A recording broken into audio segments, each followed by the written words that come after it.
We are going through the starting lineups here for both teams as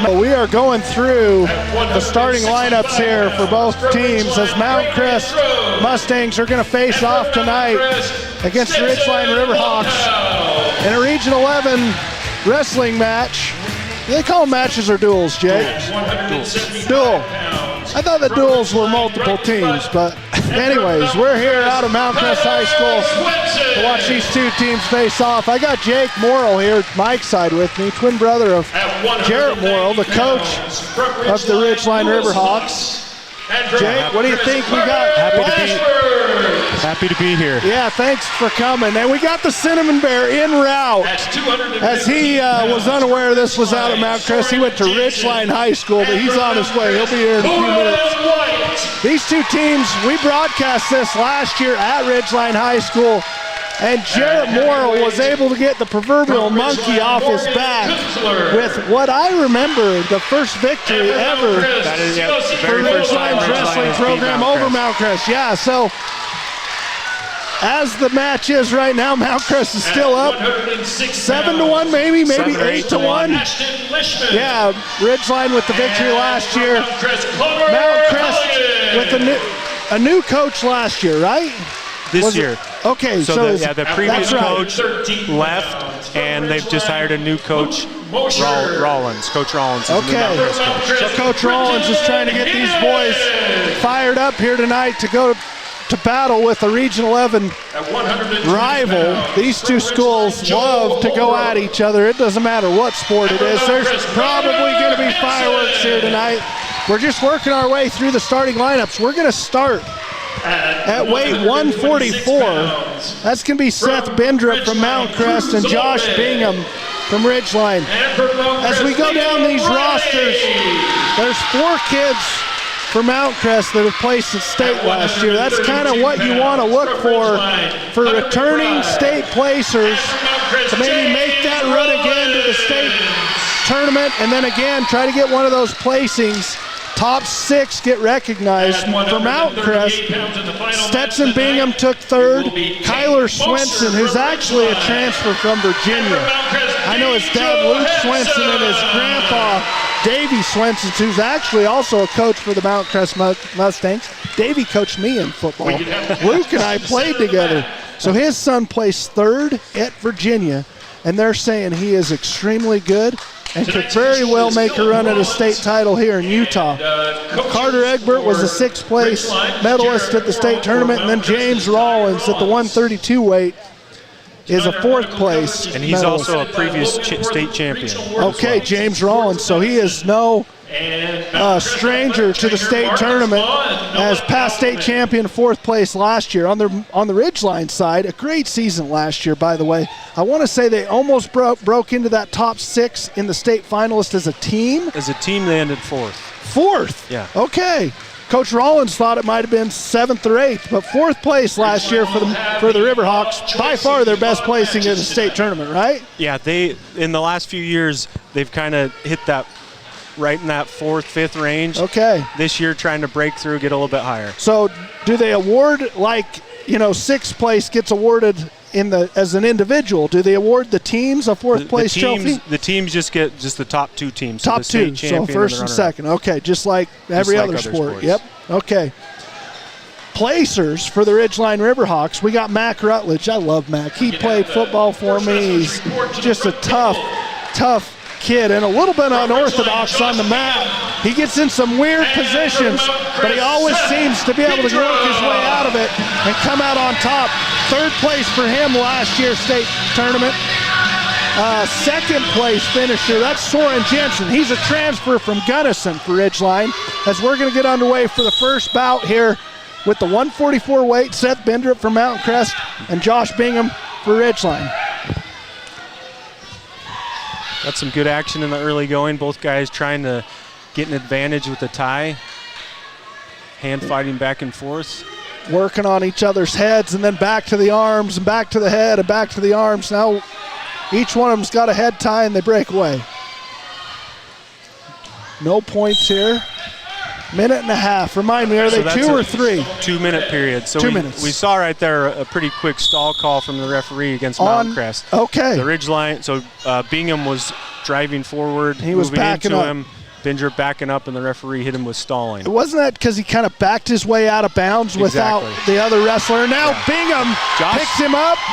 No points awarded yet. There they are. Yeah, great double leg by Josh. Picks him up, sets him down, finishes for the 3-point takedown. And now he's in a Turk position, but Bindrup's able to move belly down and get out of it. Okay, now remind me, there's been some rule changes. Takedowns are 3 points? Takedowns are 3 points now. Okay. Yeah, so that's a recent, last season was the first year for that. There's also more points for near fall. So it really gives the opportunity for wrestlers to rack up more points. That'll help out with team points wise and scoring a major decision and a tech fall. Yeah, major decision is a 4-point team win. Yep, that's right. And a tech fall is a 5, and then a pin is 6. A regular win less than 8, right? Less than 8 is 3 points. That's right. So 3 is the lowest if you win the bout. 6 is the highest with a pin. Every wrestler looking to get that pin. Bingham on top, maintains control and is working on kind of just riding from the top. Grinding him out, trying to break him down and get a turn. Bindrup does a good job getting to his feet here. Ew, almost escaped, and then a great job by Bingham of getting him back down to the mat. Now he's looking at half. Oh, now he's got a crossface. Nice crossface there. He's looking for the opposite arm. Nothing doing there. He's driving him into the mat again. 20 seconds to go in this first round of the first bout of the Region 11 battle here that we're going to see between the Mustangs and the Riverhawks. He's got a leg tied up. Oh, that's an awkward angle. That's a Navy ride or an Iowa ride. When you hook in the crook of your knee, you hook it around their ankle. It'll help hold the guy down. Yeah, there's not much you can do there as Bindrup just gives up the 3 points in the first round. Bingham's going to take the lead, and it's going to go to Ridgeline's favor as we have a question here potentially on... Yeah, it looks like the assistant coach for Ridgeline's asking a question of the referee. I didn't catch what he's asking. Hey, I'm not sure what that was either, but... Oh, so it sounds like there was an incorrect from the announcer's perspective of who stalling was called on. And we were just getting clarification on the stalling then. That was on Mount Crest, then they confirmed. Yeah. Okay. I didn't see if we got to defer or what we had here, or if he chose bottom. Anyways, Bingham's on bottom and Bindrup's on top. He gets right to his feet, and Bingham's going to get an escape. Able to get the escape. Great job by Bingham. Yeah, and he's riding on the double leg again and gets the takedown. Another takedown for Bingham. It's going to be a 7-point lead. Yeah, 7-0. Bingham up early in this match and with full control. You can see with these new rules how you can really rack up the points with just 2 takedowns and an escape. He's already up to 7. That would normally be 5. So half again as many points, just about, and you got a 7-0 lead, and he shows no relinquishment of this top position, and he's looking to turn it. And look, he's trying to dig out a chicken wing right there, so where he can get his arm on his opponent's back, and it'll be threaded through his opponent's arm. We got the Cinnamon Bear out of gas, and he's here. I might as well be down there wrestling. I'm so sorry about the miscommunication. Actually, there was no communication. Yeah. Nobody asked. Nobody said anything that this duel was out at Mount Crest. I mean, I assumed it was at Ridgeline. I can safely say there's a girls' basketball game happening at Ridgeline right now. Well, and, if you remember, I checked in on it. Now, if you remember and you were just going back in your history books, we broadcast this same duel last year at Ridgeline. Yeah, that's right. Which only makes sense. Should have been known. Yeah, Jake, I'm going to put this under here. Somebody's got to run this camera so you guys can really focus. We are focused. And so we got Bingham. Yeah, we just saw there Bingham started in an optional start from the top position and allowed Bindrup to escape. Okay, so he just relinquished the top control and he let him on his feet. Now we're out of bounds. Oh, and we got a stall, I think. Stalling green. Is that Ridgeline? So that's got to be Mount Crest. Yeah, second stall call against Mount Crest. So they feel like the other wrestlers not forcing them out of bounds. They're voluntarily working their way out of bounds. They're avoiding wrestling or they're avoiding action. Gotcha.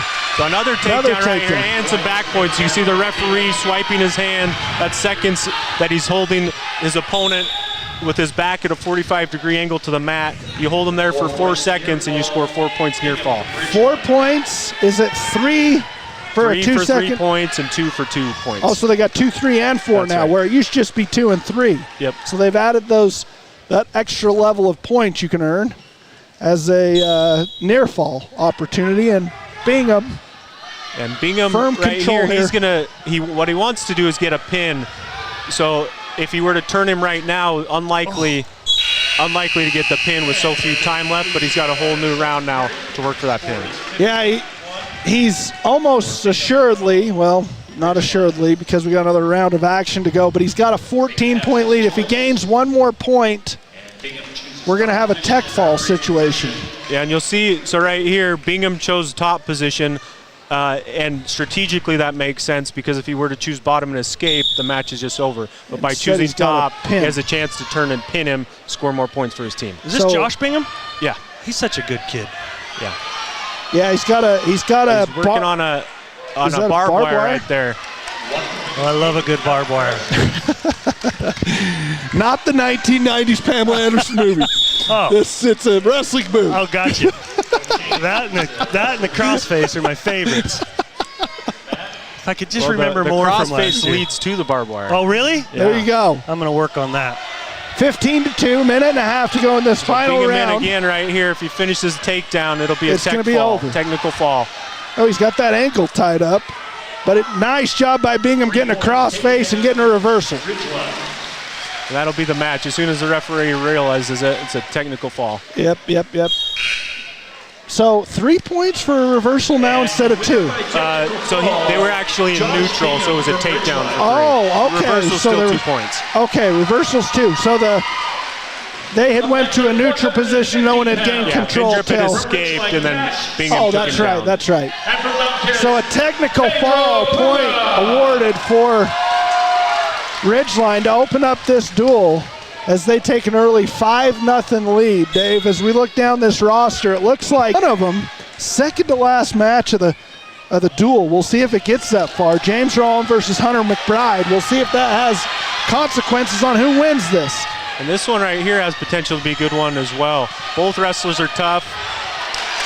And Puga gets the first takedown. Pedro Puga at the 150 weight and Cash Sellin battling out here. Puga with the early 3-0 lead, and his headgear's giving him fits now as that's, the referee stops the match so he can fix his headgear. Sellin, a senior for the Riverhawks. I'm not sure what class Puga is. I believe he's a sophomore. I remember seeing him at junior high matches 2 years ago. So we got an underclassman out there battling a senior. Hit with an early lead, 3-1. Minute 20 to go in the first round.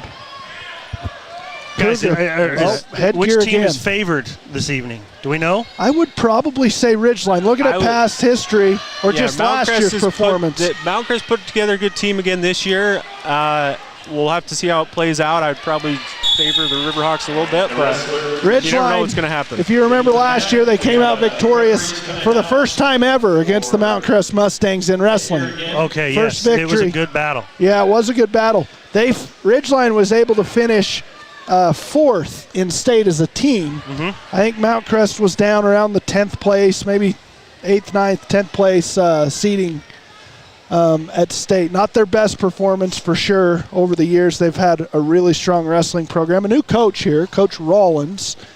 I don't know do you know where he comes from? He was helping assistant coach prior to this year. Okay, he was on staff. His son is James Rollins. And the state champ, 4th place finisher. Okay, yes. That makes sense. So Coach Rollins trying to get this Mustang program back where it used to be, and that's in the top of the ranks of the wrestling. Some good action here. Seelan going back in on a shot, but Puga's able to defend as they go out of bounds. Ooh, 1 foot in. Yep, we're still there. Still working for any kind of points since the 3-1 lead that Puga picked up. A takedown points for Puga and a escape point for Sellin. Sealan. I always thought it was Sellin. I called him here on Puga. And we're in the last 5 seconds as this one's going to, don't give up those points. That could be costly. No points awarded. Wow. So we had a flurry there at the end. Yeah, and the Puga just about finished the takedown. The referee says no and doesn't give it to him. And coaching staff does not like it. They do not like that call at all. That was very close, and that would have been catastrophic. It's one of those bad turnovers in basketball, Dave, that leads to points. Leads to layups. And that when you can't give up 3 extra points at the end of a last 5 seconds of a round, Selin escapes disaster there, and he chooses, I think he chose bottom. Yeah. If I saw that correctly, he's looking to get some escape points here, or maybe a reversal. It's right up to his feet. He's grabbing the leg of Puga, trying to pull him down under. He's in a good position if he can continue to lift that leg and get a reversal. Swim to the chest. He doesn't get it. Puga. He's got to have.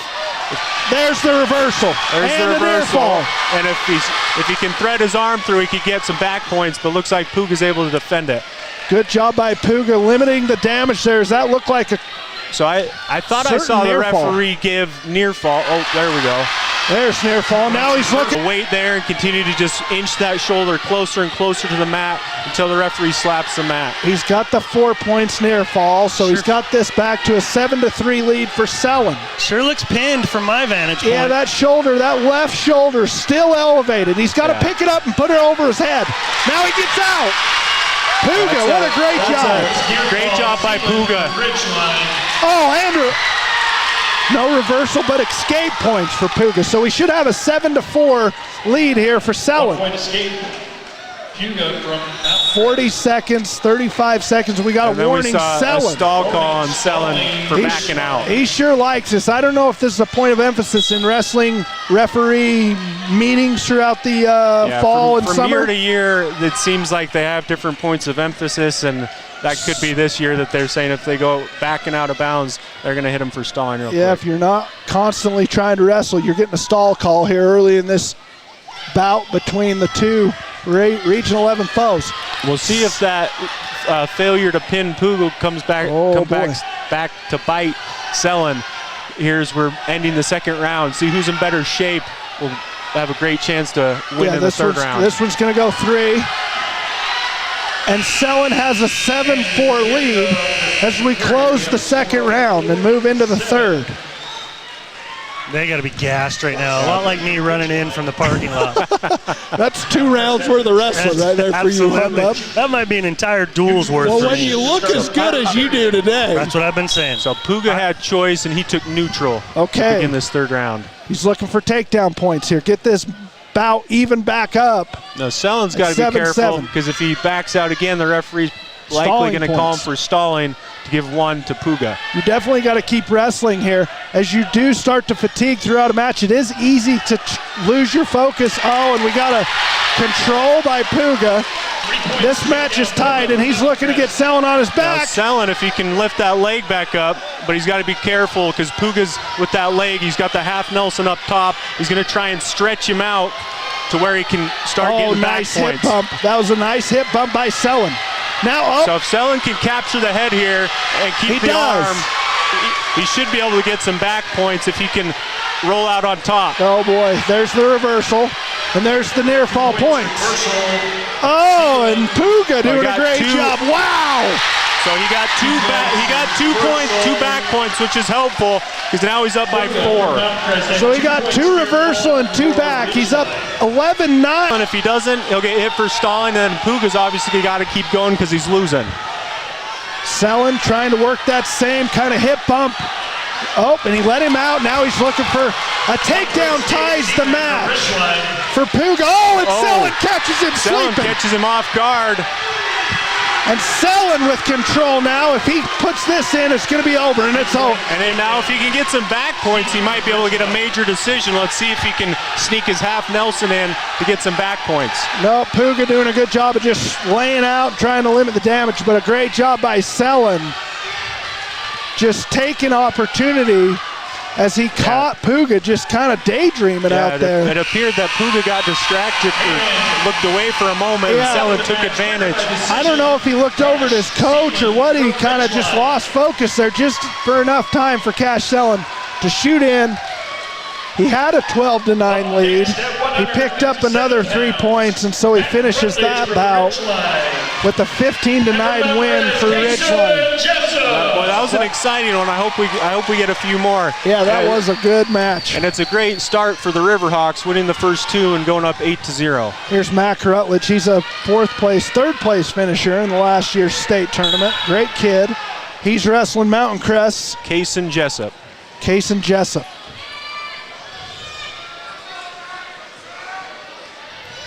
Matt comes to us as a junior. Yep. Junior for the Riverhawks, and he has back control. Yeah. Quick move as oh boy, looking for a suplex, Dave. Get off your phone, you're going to miss something. I love a good suplex. That was a great job by Matt. Didn't quite have the takedown finish, but he did a mat return, lifted him up, and took him to the mat. And now he's looking right here for a tilt. Wasn't able to hold him there long enough for the referee to swipe twice, so no back points awarded. These are some of those unorthodox position I was talking about that Mac Rutledge finds himself in. Now he's like...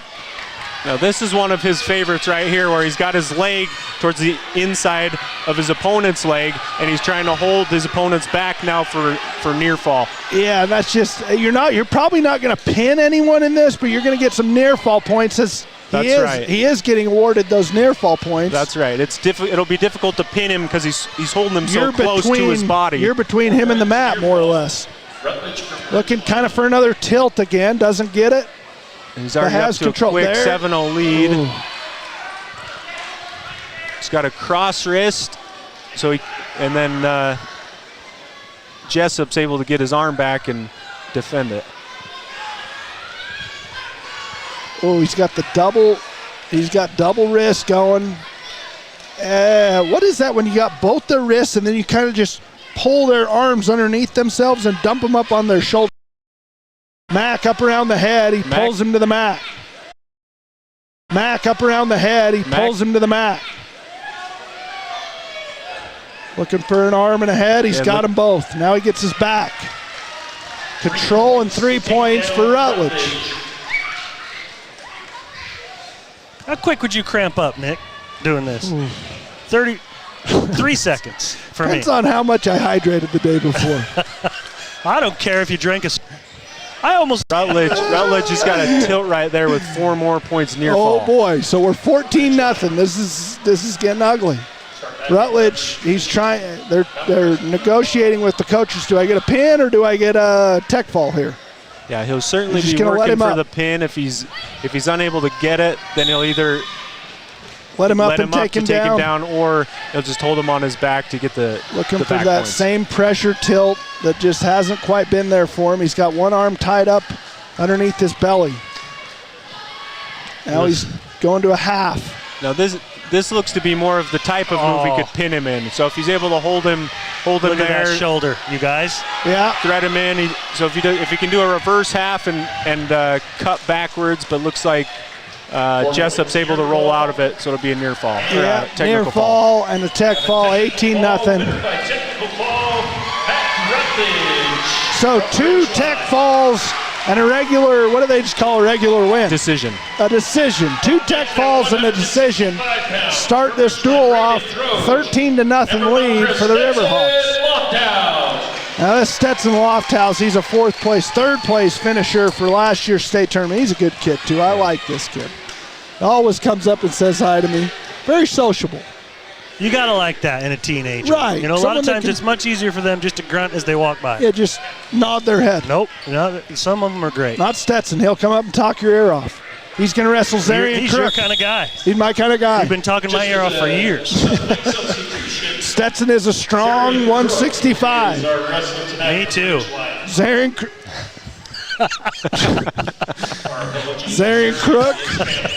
That stopped you in your tracks right there. You did. 165 maybe plus a couple more. Plus a couple. Plus a couple of pancakes. Yeah. Got my physical recently and came out of there thinking, I think he just told me I was fat. Stetson's right in on a single leg and able to finish the takedown for the early 3-point lead. Stetson up 3-0. Minute 18 to go here in the first. Now Zarian Crook gets escape points. No stalling called as they were both kind of just scampering away. broke their tie. Now they're back in it. 3-1. Mountain Crest in the lead.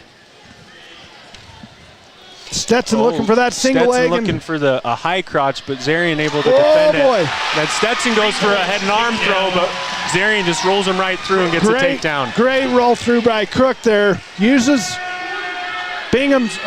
Stetson's Bingham's momentum. And now we got a 4-4 ball game here. Stetson gets away and he gets right back in on the leg. And if he can finish it here, he'll be up again by 3. And there the referee awards it. Yep, 3 points for Bingham. Lofthouse for Mountain Crest.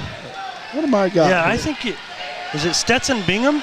Stetson Lofthouse. Over the PA, they're saying Lofthouse. But doesn't that say Stetson Bingham on our thing? It does. Folks, that's why I lost track of the wrestlers down there. I was trying to check the names on that roster there. I'm going to call him Stetson because that's what I know him by. I mean, he's ahead 7-4 here.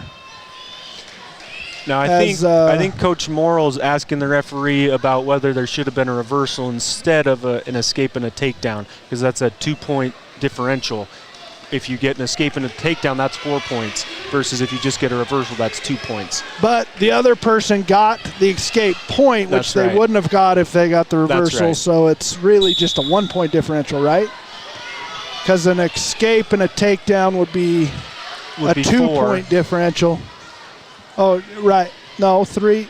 Because the one person was awarded the 1 point for the escape, and the other person got 3.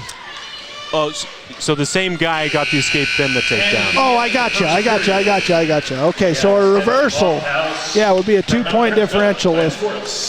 Nonetheless, end of the first round.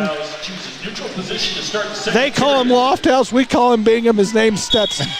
Stetson with a 7-4 lead. It is Lofthouse. 7-4 early in the second round. It was his choice, and he chose neutral. His is in Stetson, the Mustang wrestler. Crook for Ridgeline, looking for that same, what'd you call it, a head and arm throw. Oh boy. That's a reverse I think we might have just seen an illegal move that the referee didn't catch. You can't scissor the head with your legs. But the referee didn't apparently see it. That's a shame. That's my go-to move. Scissor the head. Scissors. You get scissors. I'm a big scissor head. Susie to scissor I'm a big scissor header. Big. Crook's legs were in kind of an awkward position there, so the referee stopped the match. Dangerous play. Dangerous. He's saying, hey, buddy, I missed the scissor head. I gave you a break there. Why don't you back off?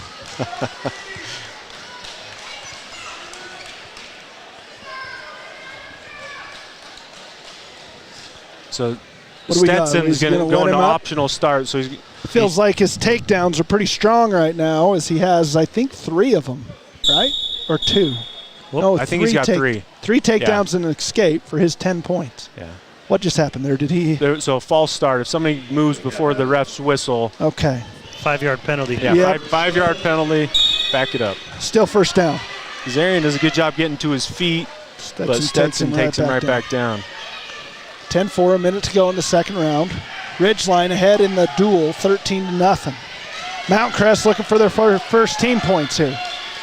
Stetson's looking for kind of a reverse hat. What's he got in there? He's looking for a 3/4 Nelson, so if he can keep that leg of Zarian in the crook of his knee, and then he's pulling over the head and the arm, trying to pull it down to the mat so he can pin him.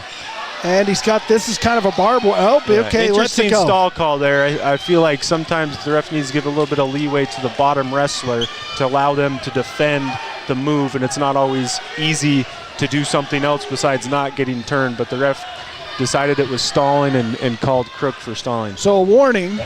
It's not always easy when someone's wrenching on your head to act like you want to do anything. No, I just... Oh, great slide by Zarian. Crook. Now he's got Stetson defends. Owie. And no change as the wrestlers leave the mat. What's this? What, out of bounds? They called it out of bounds. Wow. No takedown. No takedown for either wrestler. 10-5 now as Crook got the escape points. They're both on their feet. Neutral position. Stetson Oh, it's just easy. Just throw it. That's an unfortunate situation there for Crook as he gives up the 3 points as he got the lead down to 5. Stetson just with an easy throw by and gets to his back, collects the 3 points right at the end of the second round, and Zarian Crook picks neutral to start this third. A lot of neutral wrestling. We started each round on our feet. Yep. All 3 rounds, neutral position, looking for an elbow there. Crook's got the outside of Stetson's elbow, and Stetson goes for a single leg. Crook throws him down. That's a great defense by Zarian. If Stetson kind of shoots in but doesn't beat the arms of Zarian, he's able to just throw it by and get the takedown. The longer body of Stetson's able to stay on his feet. Now he's trying to push the head into the mat of Zarian Crook, and he gets the reversal. So every time Crook narrows the lead a little bit on Bingham, 1 point neutral. Bingham extends it more with a takedown. Those takedowns are valuable at 3 points. Instead of just 2, it really widens the lead if you can take a guy down 4 or 5 times, and that's exactly what Bingham's done here again. 3 points. That's 18 points. He has doubled up on Zarian Crook. He has an 18-9 lead as Crook looks like he's running out of gas. Escape, oh boy, this is trouble. Good throw by Stetson. It worked for the pin here. This is big trouble for Crook. Mount Crest probably going to get the win. Either way, they're just looking for more points. Oh, that's a great job.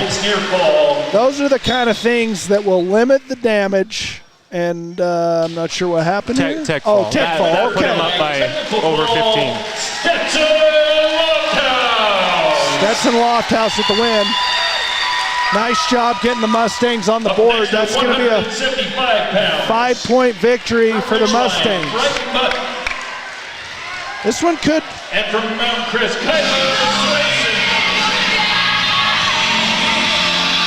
Okay, now, Dave, this is Luke Swenson's son. If you remember Luke, you probably don't remember Luke. Davey's oldest son. Davey's middle boy. Justice Justice is the oldest. my younger brother. mistake. Justice is a year older than me. Yeah, so Justice's younger brother, youngest brother, Luke. From what I've heard, this kid is an incredible wrestler. Placed 4th in Virginia last year. Moved back out to Utah. And he's wrestling for the Mustangs. Oh, boy. He's got Brighton in a tough position early. This is ugly. Wow, can you imagine your body being contorted like that? I can't. Against your better judgment? Oh, and that chin is digging. Oh, boy. Yeah, Swenson, everybody's saying he's going to be one of those kids that's going to be a force to be reckoned with at that 175-pound weight in the state title. He's going to make a run individually. We got Carter Egbert here. He is a phenomenal football player, and last year a 6th place medalist at the state tournament. He comes out firing. Probably one of the better football players we played against this past season. Middle linebacker and running back in football. Wrestles at 185 here for the Mustangs. His opponent, Lewis Hawks for the Riverhawks. Any idea what class Lewis is? No, me neither. I don't. Dave? Nope. You don't know Lewis? Nope. Okay, well I know Carter's a senior. He's looking to get. He's got a tilt right now, holding the Hawks with his back to the mat, and I thought he got at least 2 swipes. No near fall The points. referee's holding some points. He is. He's got to let go of the hold before he can restart for a new move. So if he were to turn him out of the same hold, he wouldn't get points for both times turning. Right, him. but he could get an additional an additional points if he holds him longer, which he's looking to do. He's out of bounds now. Sorry for my, I just look at those shoulders and think mine would be out of socket. Susie's never got you in that position before. Never jerked that head around. Nope. Well, Carter Egbert with the 6-0 lead here, and we're my body just doesn't do that. Nick. Doesn't contort in that way. Nope. The last time I used the word pliable, I think we were calling a wrestling match. That's and something you pliable. are not. No. 6-0, and don't look at that scoreboard, but Mount Crest able to take the lead here if they get a win. That's which right. Carter looks pretty dominant so far in the early goings of this first round. Halfway through, about a minute to go, 45 seconds to be exact. And Egbert's got Lewis. Looks like he's got him in a double chicken wing. Double chicken wing, Dave. Oh, my gosh. Just so a he single. had a single, but the other arm was trapped underneath. That's what happened. Here he's looking for a, if he gets that wrist, Lewis is going to be in big trouble. Criteria has been met for 4 points. Near ball. Lewis trying, he got a 4-pointer there. That's going to be 10-0 for Carter Egbert. If Carter can get to that wrist or get a half in, this match is going to be over. He's got the chicken wing in deep right there. He's just looking to roll him, He got right? that wrist. There's not much time left in the round. Oh, boy, if that head gets tucked under, this match is going to be over. But it's going to run out of time. Oh, man, that right saved there. by the bell. Woo! Carter Egbert. 10-0, Egbert in the lead, and Mount Crest is going to more than likely take the lead in this duel here as they're behind currently 13-11. You know, Susie sleeps in a chicken wing position. Does she now? Virtually uncuddleable. You can't. Nope. You can't even get close. Nope, can't get Sharp close. elbows? They're just. She's all elbows. So maybe she's in the double chicken wing. Jeez, You ain't even Louise. getting close. Nope. Just keep your distance. Like a cactus or a porcupine. That's right. She's as cuddleable as a porcupine. You have Egbert, to get her in the barbed wire. Maybe that'll. yeah. Those- They hurt me just thinking about it. another chicken wing here. Oh. Egbert's probably go-to Just move. look at that shoulder, folks. Yeah, I'm going to it's- get you right in there tight. Oh, yeah, I saw some Look at ligaments that. there. Look at that. This is trouble. Yeah, it is. Egbert, You can't have a shoulder do that. nope, and this is going to hurt. If Yeah, he gets this it hurts turn, if he me. gets his body Oh. all the way over. Look at that shoulder. All the way over and gets that elbow to the mat. Oh, he can't get it, though. He's not even getting, They have no near fall he's not yet. even getting near fall points here. Egbert looking for a tech fall or a pin. He's got a 10-0 lead. I can't even sleep on my left shoulder. Look what that's thing. Look at that guy. My arms seem to fall asleep if I get in that position for too long. Oh my goodness. Egbert trying to finish this Yeah, he's early. really He's trying to grinding circle on the him. head. Man, I got to give Lewis a lot of credit. Yeah, he's really been battling. Oh! He gets a reversal. So he's going to limit the damage. I feel like this match has been going on forever. Now Lewis, Hawks, looking to get Egbert on his back. Nothing happening. Egbert just bounces his way out of bounds. That's out of bounds. Go out of bounds. I got to tell you guys, my cinematography tonight has been spectacular. Is it amazing? Except for the times I actually lost the guys altogether. I've been pretty good. Okay, good. Well, you stay focused over there. Yeah, Don't here get, comes right in there, right on this starting position. Oh yeah. that's There you go. nice. We got Hawks. Is that Lewis Hawks or River Hawks? Little both. Okay. Hawk squared. I think it's for Lewis Hawks. Yeah, he's got that E in there before the S. I That's think it's right. his last name. Egbert up 10-2. Last waning seconds of this second period. Second period. We'll see what happens right at the end of the period. Scoring points near the end is very significant. We saw that in a different match by Stetson. Stetson Lofthouse, and yeah. perhaps by Puga as well. Scoring right at the end is a big deal and goes a long way to helping you win the match. Hawks unable to pick up any more points. Man, I tell you, if he can scrap away a decision here, that almost feels like a win, as Egbert was up 10-0, and he seems to be a little bit A little winded on maybe. the winded side of things, as you wouldn't expect that from an athlete like him. Looks to be in really good shape, but struggling here as this match goes on. Hawks, if he can pick up. Slide by right there. He might finish the takedown. no. If he can get on top, yeah, the referee awards him 3. Wow, that's a quick award, but there it is. Rightfully so. Strategy-wise, Hawks may want to let him go and just try to continue to take him down. Okay, now how far up do you got to get? Oh boy. Egbert counters and he's out of bounds. You don't get points for that if they're out of bounds, right? Yeah, No. they kind of rolled over after going out of bounds. without clear control, so no takedown. And There seems Egbert- to be some angst in the audience. Why are they mad? I don't know if he felt like he should have been awarded points, but Egbert looks gassed to me, and Hawks looks a little bit fresh, as he was the one kind of getting ridden the first round and a half, and now he seems to have better wind here. We'll see if he can pick up more points. A minute to go in this third period. Oh, just a big mistake by Hawks. But no takedown No yet. We'll points see. awarded, but he's got his ankle. He's got the ankle. And if he just climbs that ankle like a rope up his leg, he's going to get some points. Pull him back in. He's trying, but he doesn't want to give up and points. Hawks has a whizzer. If he can hold on to that whizzer where he's whizzer. underneath the arm, he can And now avoid we're the out of takedown. bounds. Now we're out of bounds. Good job by both wrestlers, but again, Hawks off the mat. Egbert struggles to get to his feet. Like I said, if Hawks pulls out just a plain old decision, man, maybe if he even takes him down a couple times and gets back in this one, he's only got 30 seconds. He's got to work fast. Egbert just seems like he is completely out if of he can gas. circle behind, he'll get another takedown. Yeah, he's trying without letting Egbert to his legs. Egbert's trying to work Egbert's the holding single on. leg. He's got a crossface, work that in there. Now, the other thing is if Hawks avoids giving up the takedown, it will just be a decision. 5 seconds, don't get taken down. There, he's doing a good job. He's got the leg almost out and no points. Wow. So what could have been a 16-13 lead, or at worst Or case 17. you thought, 17, even 15. Ridgeline, Lewis Hawks, I got to give him a lot of credit for hanging in there. He scraps out just a decision.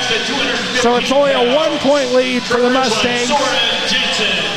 And Soren Jensen walking to the mat. This is 2:15. How far are we through this? How many more? This is the halfway match. Okay. Well, 7th out of 14. Yeah. And Soren Jensen looks to have the weight advantage here. I don't know what weight Cohen White is wrestling at, but Soren looks like the bigger body at 215. Can't weigh more than 215. Looks for a slide like by. a grizzly bear out there. He is a big boy. Played football. Oh, and he's got a head and arm. Yeah, head and arm. White's able to roll out on top and get the takedown. And then Soren escapes right away.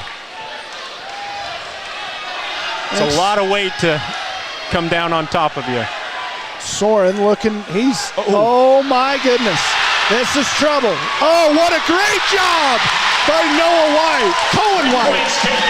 White from Mount Crest. Wow, that was a great move. And now Soren with a great move to get out. Yeah, a lot of good action early in this I'd say match. these big boys, they're wrestling.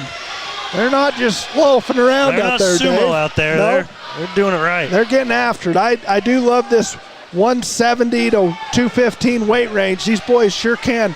It's very physical.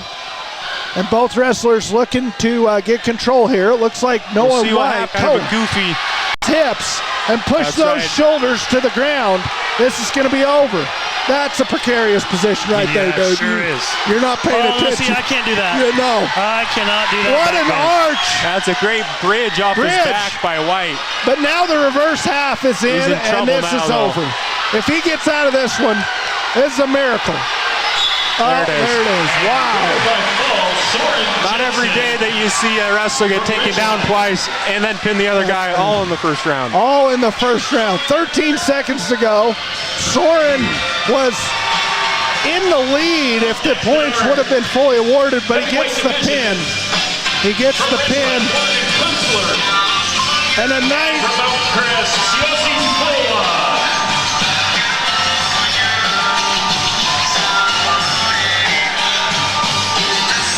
Oh, Morgan. Now, is it Siosi? Is that how you say it? Siosi. Yep.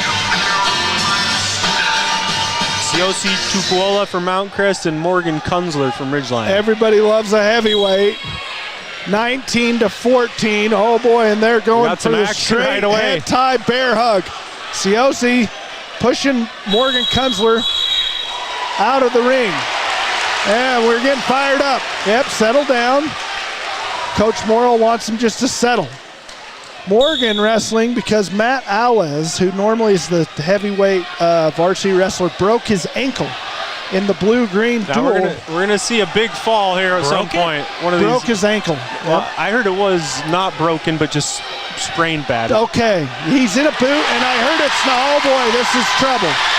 Ciosi with the head and arm throw, and if he picks that head of Morgan Kunzler's up off the mat, he's gonna pin his shoulders. He's just gotta pick his head up. And then, oh, there it is anyway.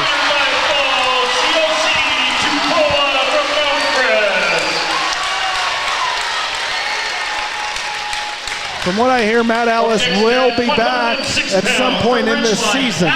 Say that again. He will be back at some point in this season, but he did suffer an ankle injury. Okay, we go straight from the big guys to the little guys. That's a change of pace, isn't it, Dave? Sure is. As Morgan finishes getting off the mat. This is the 102 weight division. 106. 106. And I think Ashton's got a little bit of size advantage too. He looks like he does. And he gets right out into a fireman's and he's holding Halligan on his back. This is Ashton Lishman against Connor Halligan. Whoa. 4 points, near fall, Ridgeline. And if he now rolls, he's looking for a fireman's. Looking for that cradle right here. That's right. He's got him in a cradle, and that's it. Wow. That's quick. Less than 30 seconds there, and that one's over, Dave. That was very quick. Wow. That's one thing I like about the littler guys. It's usually very fast-paced. Yeah. Very fast-paced. It's easier to move the waiter easier to move their weight around. Yeah, a lot easier. It's almost like the heavyweights. It's like a tree falling. Yeah. If one of those trees falls, it's over. Yep. But it sometimes takes a while for one of them to get control. These guys are like a couple of cats down there. Cat on a hot tin roof. That's right. Quick. So here's Britton Hinnon from Mount Crest and Luke Mosier for Ridgeline. This is 113, and Luke Mosier was a qualifier in the state tournament last year. Did not place. These Mosiers are good little wrestlers. They are tough and strong. We'll see his older brother Tate a little bit later. Tate wrestles at the 138 weight category, and we're 25 to 20. This has been fast-paced action between these two wrestling programs. Ridgeline with the lead. Mosier with the lead in this one, 3-0 with back points. He's probably going to get the 4 points. He keeps the same move. He's looking for a pin. He's got to sink those hips. You guys always say sink those hips, and I don't know what it means. You push those hips to the mat, and your leverage basically pushes their shoulders down and pins them to the mat with your hips, but he's unable to get that move sunk in well enough. And now, who do we got here? Halligan. Halligan with the escape points. Not Halligan. Yeah. Halligan was a 106-pounder. Oh, that's right. Hinnon. Britton Hinnon at the 113 weight category, and Mosier. Oh, his foot's out. Well, they're still keeping him in. And this is where the assistant referee needs to step in and help out. If they see that foot go out of bounds, they need to alert the other referee who's watching for a pin. Yeah, gotcha. Yeah, because he's on the opposite side. He can't see that foot. So she can blow her whistle that they were out of bounds, not just tell him. She's got a whistle? She didn't have a whistle? She wouldn't have a whistle, but she can alert the referee they went out of bounds and know that, it happened potentially before the near fall. We got a 14-1 lead here for Mosier. He's looking to finish with a pin. There's those hips we're talking about. So if he can get his hips down to the mat, it's going to pin those shoulders. Yeah, one way or the other, we're going to have an end to the match right here. Oh, no. So it'll be a technical fall. Oh, no, maybe he can pin him. Still in the same process. If Luke can come over the top like he just did there, now he's in a good spot to pin him. And he gets the pin. Luke Mosier from Ridgeline. So at the heavyweight weight, we have Mount Crest. Tell you what. 20 pounds. I can't hear you. Yeah, I tell you, that's loud. That is loud. Holbrook. So Mount Crest was able to pick up a pin points for Ciosi, and then 2 pins in a row for the lightweight categories for Ridgeline gives them a 31-20 lead. They were down 20-19 before they picked up those 12 points. Back-to-back pins for the lighter weights for Ridgeline. So a great job. Joe Holbrook now wrestling for Ridgeline against Ryder Hansen. Joe Holbrook, second in state, and I believe undefeated on the season so far. That's right. That's right. Really good wrestler here in Holbrook. Yeah, great year. Great state tournament last year. Second place. Exceeded some expectations. Made it all the way to the state finals. final. Oh, boy. And he gets himself in a vulnerable position there as Hansen is able to get the first points of this match, but a good job by Holbrook recovering. Crest 2-point reversal, Ridgeline. 5-2. Yeah, Joe did a good job of rolling through. Gave up 2 back points, but came out on top, and now he's got his leg in, working on top.